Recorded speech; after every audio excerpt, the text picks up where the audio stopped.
Na Coruña esta mañá xulgaron un home acusado de intentar asasinar a súa nai, golpeándoa cunha pá no seu domicilio de Carnota en abril do ano 2023. Enfróntase a 12 anos de cadea, Reyes. Sí, 12 anos de cadea é a pena que solicitan ambas as dúas acusacións. Na sala, o acusado contou que ao ver que chegaba a nai á casa de Carnota asustouse e que colleu unha pá, dixo que non sabía por que a agredira e que o fixera precisamente con esa pá porque era o que tiña nese momento nas mans. Pola súa banda, a nai detallou que ao entrar na vivenda estaba todo ás escuras e que de súpeto comezou a recibir golpes na cabeza e dixo tamén que ata que conseguiu chegar á porta, que era onde había algo de luz, non viu a cara do seu fillo. A acusación particular preguntoulle que por que cría que o seu fillo a agredira. Ela dixo que pensa que é porque desde hai xa unha morea de anos a convivencia entre ambos os dous xa non é boa. La golpeó con ese instrumento? Sí. La golpeó repetidas veces? La golpeé 3 veces. 3 veces. Sí.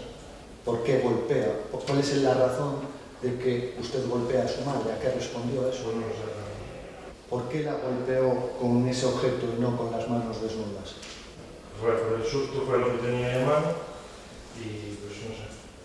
Deste xeito recoñecía o acusado a agresión á súa nai en abril de 2023, unha agresión que, segundo declarou a vítima, acolleu por sorpresa. Entrei para dentro, pero estaba todo a oscuros, eu non vi, e de repente, pois eu digo a verdade, non sabía ni siquiera que estaba recibindo golpes. A miña sensación aquel día foi, dábame como calado tras outro, hasta que houve un momento que eu consegui acercarme un pouco á salida, ao que era a porta, porque hai unha entradinha que sí que se vio un pouco, que era a porta aberta, pois te metes na casa e ten outra porta. E aí xa te vin unha cara. Contou tamén que este episodio non se prolongou durante moito tempo. Seu tío, ao ver a porta da casa de Carnota medio aberta, achegouse. Y en ese mismo momento el hijo empujaba a la madre contra la pared y cerró la puerta. Se cerró desde dentro, pero dejaron la llave fuera. Abrí con la llave, fui, lo separé, lo mandé sentar allí en un sofá que había desde niño y a mi sobrina le dejé el pañuelo para que se secara de la sangre. Luego le di, no llegaba, el pañuelo no llegaba, le dije dónde había una toalla.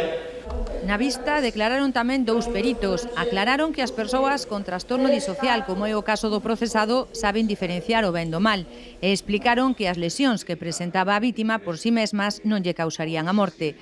Agora, o investigado enfróntase a unha pena de 12 anos de cadea por un delito de intento de asasinato con agravante de parentesco. Pola súa banda, a defensa solicita 4 meses de prisión. Recoñece un delito de lesións, pero non o de intento de asasinato, alegando que non houbo intención de matar.